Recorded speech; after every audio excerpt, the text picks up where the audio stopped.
Good morning, students. How are you all? I hope you all are fine. In this lecture, we are going to discuss about chapter 3rd, which is understanding quadrilateral. हमें इसमें chapter 3rd को start करना है. You all are already completed first and second chapter, so we are starting from third chapter. ये हमारी introduction की video है. हमें इसमें समझना है कि अंडरस्टैंडिंग कोऑर्डिनेटर अर्थात जो कोऑर्डिनेटर है इसमें क्या है और कैसे समझ सकते हैं इसको. तो first of all you have to know what is polygon. Polygon is a simple close curve. एक सिंपल क्लोज कर्व है जो क्या होगा, पॉलीगन होगा, जो कि किससे made up of only single line segment, अर्थात जो केवल एक लाइन सेगमेंट से बना होगा. That is called polygon. For example polygons है, दिस इज अ पॉलीगन. आप देख सकते हैं कि ये कैसा बना है, एक सिंगल क्लोज कर्व है, एक सिंगल लाइन सेगमेंट से बना हुआ है. ये कैसा हो जाएगा, ये पॉलीगन हो जाएगा. एक सिंगल लाइन से बना ये है तो ये क्या हो जाएगा, यह भी पॉलीगन हो जाएगा, which is quadrilateral. And rectangle, हमें ध्यान रखना है कि ऐसा होगा कि एक दूसरे को क्रॉस ना करे. लाइन सेगमेंट एक दूसरे को इस प्रकार से क्रॉस नहीं करनी चाहिए और जो है एक मतलब बिना पेन उठाए बनना चाहिए. जैसे यदि हम बनाना चाहें, that is also a quadrilateral. Triangle which is also polygon. तो ये कैसे हो जाएंगे, कर्व दैट आर पॉलीगन. ये ऐसे कर्व हैं जो कि पॉलीगन हैं. फिर इसके बाद यदि हम बात करें ऐसे कर्व जो पॉलीगन नहीं है, तो देखिए आप यहां पर ये जैसे ये पॉलीगन नहीं होगा. क्यों? क्योंकि ये देखिए आप क्रॉस हो गया तो इसलिए यह पॉलीगन नहीं होगा. यहां पर ये देखिए आप ये लाइन सेगमेंट एक दूसरे के ऊपर से क्रॉस कर गई तो इसलिए यह भी पॉलीगन नहीं होगा. Now move on type of polygon. कितने प्रकार टाइप होते हैं हम बता दें कि आपको पॉलीगन के 4 टाइप होते हैं. कितने टाइप होते हैं पॉलीगन के? पॉलीगन के 4 टाइप होते हैं. कौन कौन से होते हैं? First is concave polygon. Second is convex polygon. Third is regular polygon और fourth is irregular polygon.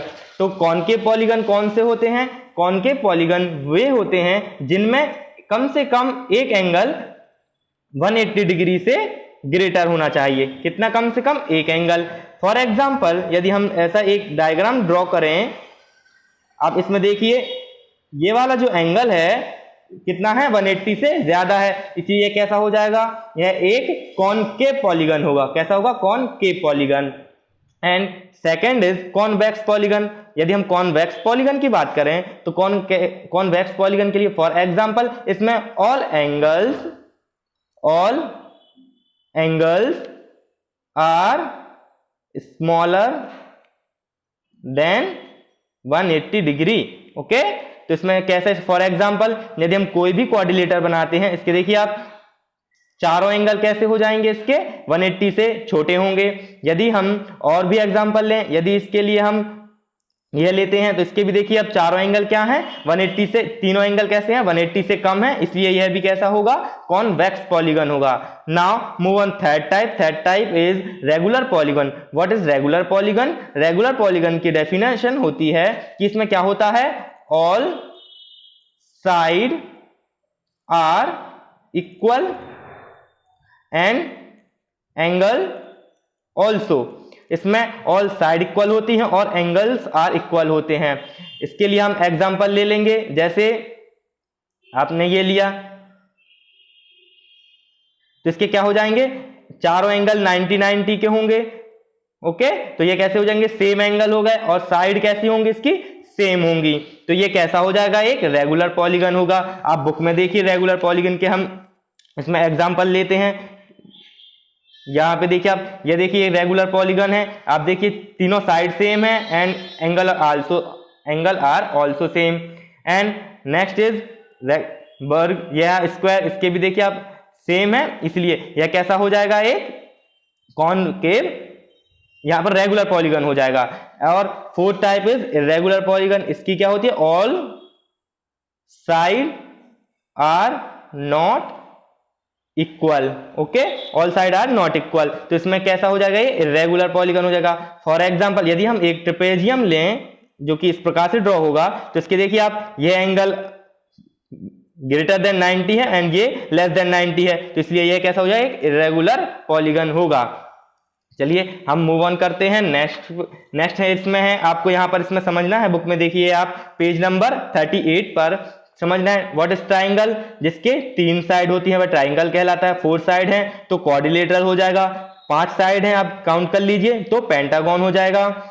6 sides हैं तो हेक्सागन, इसी प्रकार यदि 8 है 7 है तो हेप्टागन, 8 है तो ऑक्टागन, और 9 है तो नैनागन एंड 10 है तो डेकागन हो जाएगा। यह आपको क्लासिफिकेशन ऑफ पॉलीगन दिया हुआ है। फिर इसके बाद यदि हम बात करते हैं अपने एक प्रॉपर्टी है इसमें, एंगल सम प्रॉपर्टी।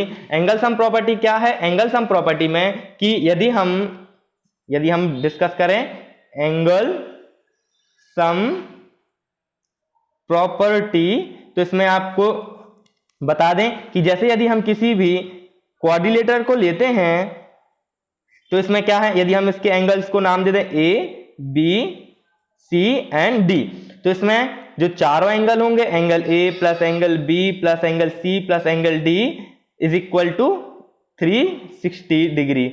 यह होती है क्या, एंगल सम प्रॉपर्टी किसकी, क्वाड्रिलेटर की। आपने एंगल सम प्रॉपर्टी ऑफ यदि ट्राइंगल आपने पिछली क्लासेस में पढ़ा होगा, प्रीवियस क्लासेस में, किसकी क्या होती है, 180 डिग्री होता है।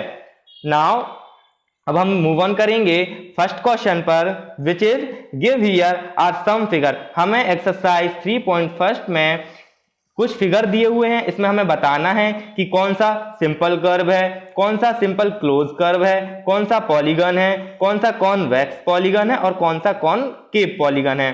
तो इसमें यदि हम सिंपल कर्व की बात करें तो सिंपल कर्व क्या होता है, जो केवल लाइन सेगमेंट से बना हो और एक दूसरे को क्रॉस नहीं कर रहा हो। तो यह जैसा फर्स्ट फिगर लें तो यह कैसा हो जाएगा, first figure that is simple curve.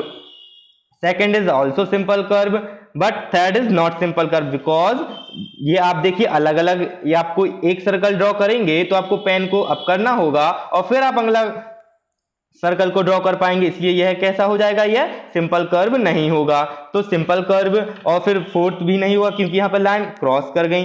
Fifth simple curve होगा क्योंकि आप देखिए एक ही बार में बन रहा है, सिक्स्थ भी होगा और सेवेंथ भी होगा, आप बिना पेन उठाए इसमें बना सकते हैं, इसलिए यह कैसा हो जाएगा, सिंपल कर्व होगा। तो सिंपल कर्व, तो पहले का आंसर क्या हो जाएगा, जो कि सिंपल कर्व कौन कौन से हो गए, पहला हो गया तो आपको पहला लिखना है, सेकंड कॉमा, थर्ड नहीं है, फोर्थ नहीं है, फिफ्थ है तो फिफ्थ को लिख देंगे, सिक्स्थ है एंड 7 ऑल्सो है। फिर इसके बाद सेकंड है हमारा सिंपल क्लोज कर्व। अब हमें इसमें बताना है कि सिंपल भी हो और क्लोज कर्व भी हो। तो इसमें सिंपल क्लोज कर्व कौन कौन से हो जाएंगे, आप देखिए जो फर्स्ट है यह क्लोज है तो इसलिए इसमें सेकंड का आंसर क्या हो जाएगा, फर्स्ट आ जाएगा। सेकंड क्या क्लोज है, हाँ सिंपल कर्व है एंड क्लोज है ऑल्सो, देन सेकंड भी हो जाएगा। थर्ड, जब यह सिंपल कर्व ही नहीं है तो यह सिंपल क्लोज कर्व नहीं होगा, तो यह इसका आंसर नहीं होगा। फोर्थ नहीं होगा। फिफ्थ हाँ होगा क्योंकि यह सिंपल भी है एंड क्लोज कर्व भी है, तो इसका फिफ्थ भी हो जाएगा। And sixth also and seventh also, क्योंकि 7 भी क्लोज है एंड 6 भी क्लोज है एंड 7 भी क्लोज है। फिर इसके बाद यदि हम बात करें, थर्ड है पॉलीगन। पॉलीगन क्या होता है कि जो लाइन सेगमेंट से बना हुआ हो और एक दूसरे को क्रॉस नहीं कर रहा हो। तो ये देखिए आप लाइन सेगमेंट से बना है, बिना पेन उठाए हम इसको बना सकते हैं, तो यह कैसा हो जाएगा, पॉलीगन हो जाएगा। तो थर्ड का आंसर क्या हो जाएगा, फर्स्ट हो जाएगा। फिर सेकंड भी देखिए आप, यह पॉलीगन है क्योंकि यह लाइन सेगमेंट से बना हुआ है और बिना पेन उठाए भी बन सकता है, तो यह इसका आंसर हो जाएगा। यह आप बिना पेन उठाए नहीं बना सकते हैं, इसलिए थर्ड आंसर नहीं होगा। फोर्थ में लाइन क्रॉस कर रही है एक दूसरे से। फिफ्थ भी नहीं क्योंकि इसमें यह लाइन सेगमेंट से नहीं बना हुआ है। सिक्स्थ में देखिए आप यहां से यहां तक तो लाइन सेगमेंट से बना हुआ बट ऑल पूरा नहीं है, इसलिए यह भी इसका आंसर नहीं होगा। सेवेंथ भी नहीं होगा क्योंकि यह लाइन है बट ये लाइन नहीं है, तो इसका आंसर क्या हो जाएगा, only 1 and 2। Now fourth is convex polygon.